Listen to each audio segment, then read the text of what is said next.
नमस्कार। आज हमारे पास एक ऐसी खबर है जो क्रिप्टो की दुनिया में और खासकर भारत में काफी हलचल मचा सकती है।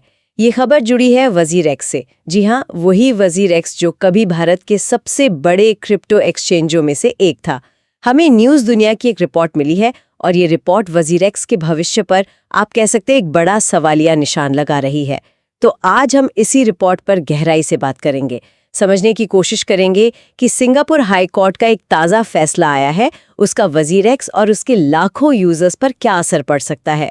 चलिए शुरू करते हैं फिर इस मामले की तह तक जाना। तो सबसे पहले वो बड़ी खबर, सिंगापुर की हाई कोर्ट ने वजीर एक्स की जो रिकवरी और रिस्ट्रक्चरिंग योजना थी उसे नामंजूर कर दिया है। ये वही प्लान था जिसके सहारे कंपनी जुलाई 2025 में जो एक बड़ा साइबर हमला हुआ था उससे उबरने की कोशिश कर रही थी। हाँ बिल्कुल, ये फैसला अपने आप में बहुत महत्वपूर्ण है और याद दिलाना जरूरी है कि जुलाई 2025 का वो साइबर हमला वो कोई छोटी मोटी घटना नहीं थी। उसमें वजीर एक्स को करीब करीब $230 मिलियन का नुकसान हुआ था। एक जबरदस्त माली झटका था वो।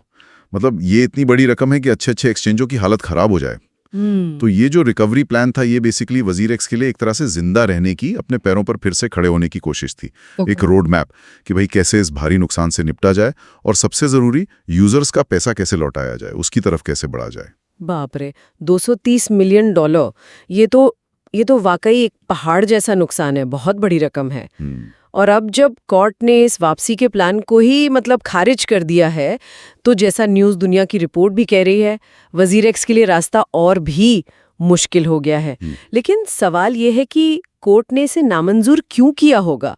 क्या रिपोर्ट में कुछ बताया है इसके बारे में? देखिए, रिपोर्ट में कोर्ट के फैसले के पीछे की जो खास वजह है उनका जिक्र नहीं है। अक्सर ऐसे लीगल मामलों में सारी डिटेल्स बाहर आने में थोड़ा वक्त लगता है, लेकिन हाँ, हम अंदाजा लगा सकते हैं और इसके नतीजों पर बात कर सकते हैं। आप सोचिए, जब कोई कंपनी इतने बड़े संकट में हो तो उसका जो रीस्ट्रक्चरिंग प्लान होता है वो बहुत मजबूत होना चाहिए, भरोसे लायक होना चाहिए। हो सकता है कोर्ट को ये लगाओ कि प्लान में जो लेनदार हैं, मतलब जिन लोगों का पैसा फंसा है, उनके हितों का पूरा ध्यान नहीं रखा गया हो। या ये भी हो सकता है कि प्लान फाइनेंशियली वायबल ना लगाओ, मतलब कि क्या ये प्लान असल में काम कर भी पाएगा या नहीं, या फिर ट्रांसपेरेंसी की कमी लगी हो। खैर, वजह चाहे जो भी हो, नतीजा एकदम साफ है। वजीर एक्स के पास फिलहाल वापसी का कोई मंजूरशुदा रास्ता नहीं है। और इसका सीधा असर पड़ रहा है उन हजारों, शायद लाखों यूजर्स पर जो जुलाई 2025 से लगभग 1.5 साल से अपने पैसे का इंतजार कर रहे हैं।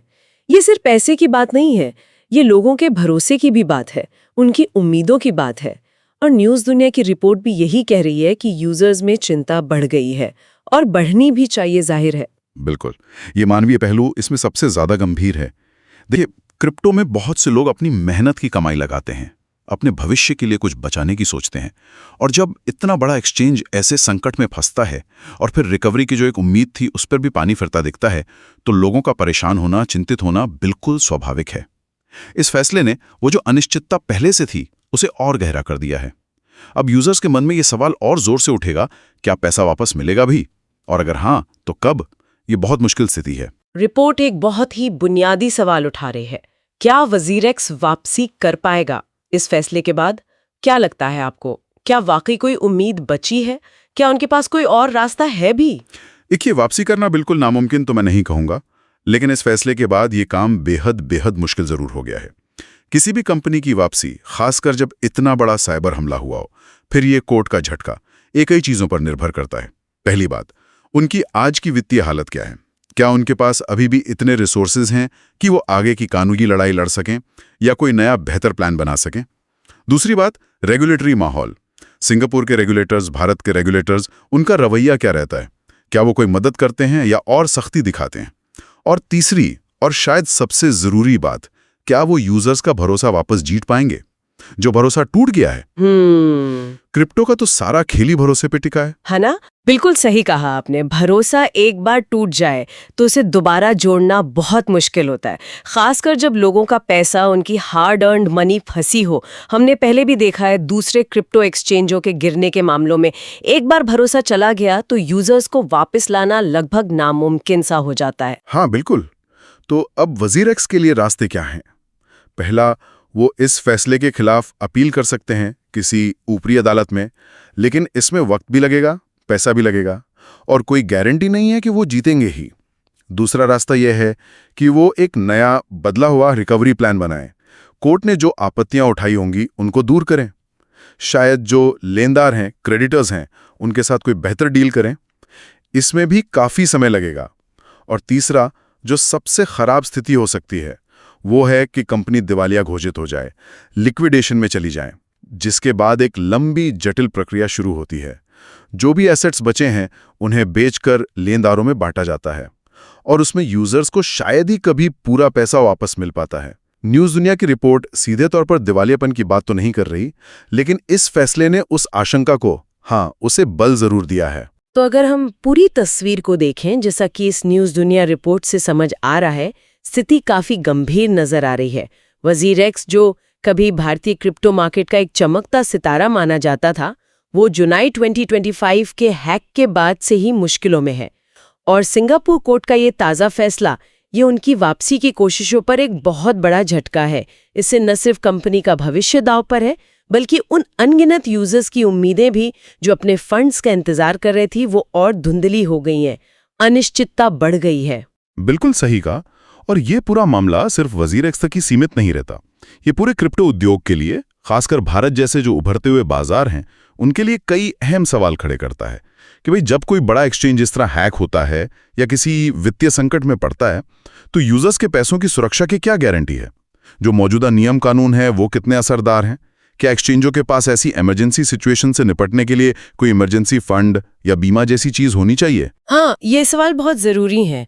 और ये भी कि क्या एक्सचेंजों को अपने ऑपरेशनल फंड्स, मतलब जो उनके अपने खर्चे के पैसे हैं, और जो यूजर्स के फंड्स हैं, उनको बिल्कुल अलग अलग रखने के लिए मजबूर नहीं किया जाना चाहिए। और सिर्फ कहना नहीं, बाकायदा उसे साबित भी करना पड़े, जिसे आजकल प्रूफ ऑफ रिजर्व कहते हैं। शायद अगर ऐसी कोई व्यवस्था मजबूती से लागू होती तो आज यूजर्स की हालत कुछ बेहतर होती। बिल्कुल, प्रूफ ऑफ रिजर्व एक बहुत महत्वपूर्ण कदम हो सकता है। और इसके अलावा ये जो रिकवरी और रीस्ट्रक्चरिंग की प्रक्रियाएं हैं, इनके लिए भी ज्यादा स्पष्ट और मजबूत नियमों की जरूरत है। जब कोई एक्सचेंज संकट में आए तो यूजर्स को पता होना चाहिए कि आगे क्या होगा, उनके फंड्स की रिकवरी के लिए क्या स्टेप्स लिए जाएंगे, कितना टाइम लग सकता है। पारदर्शिता बहुत जरूरी है। वजीर एक्स का यह मामला यही दिखाता है कि बिना एक ठोस मंजूरशुदा प्लान के रिकवरी का रास्ता कितना अनिश्चित और लंबा हो सकता है। तो कुल मिलाकर न्यूज़ दुनिया की ये रिपोर्ट हमें सिर्फ वजीर एक्स की मौजूदा मुश्किलों के बारे में ही नहीं बता रही, बल्कि ये क्रिप्टो इकोसिस्टम की कुछ कमजोरियों को भी उजागर कर रही है। ये रेगुलेटर्स के लिए, एक्सचेंजों के लिए और यूजर्स के लिए भी, सबके लिए सोचने का एक मौका है कि कैसे इस पूरी स्पेस को ज्यादा सुरक्षित, ज्यादा भरोसेमंद बनाया जाए। और एक आखिरी बात जो मुझे लगता है इस पूरे मामले से उभर कर आती है, वो ये है कि जब क्रिप्टो एक्सचेंज अंतर्राष्ट्रीय स्तर पर काम करते हैं, तो ये जुरिस्डिक्शन का, यानी कानूनी अधिकार क्षेत्र का मुद्दा कितना पेचीदा हो सकता है। जैसे वजीर एक्स भारतीय यूजर्स को सर्विस दे रहा था, लेकिन उसकी रिकवरी योजना पर फैसला सिंगापुर की अदालत कर रही है। अब ऐसे में अगर अलग अलग देशों के कानून, उनके रेगुलेशन आपस में टकराएं, तो यूजर्स के हितों की रक्षा कैसे होगी? ये एक ऐसा सवाल है जिस पर भविष्य में बहुत ज़्यादा ध्यान देने की जरूरत पड़ेगी, ताकि जब अगली बार कोई ऐसा बड़ा संकट आए तो हम उसे निपटने के लिए पहले से बेहतर तैयार हों।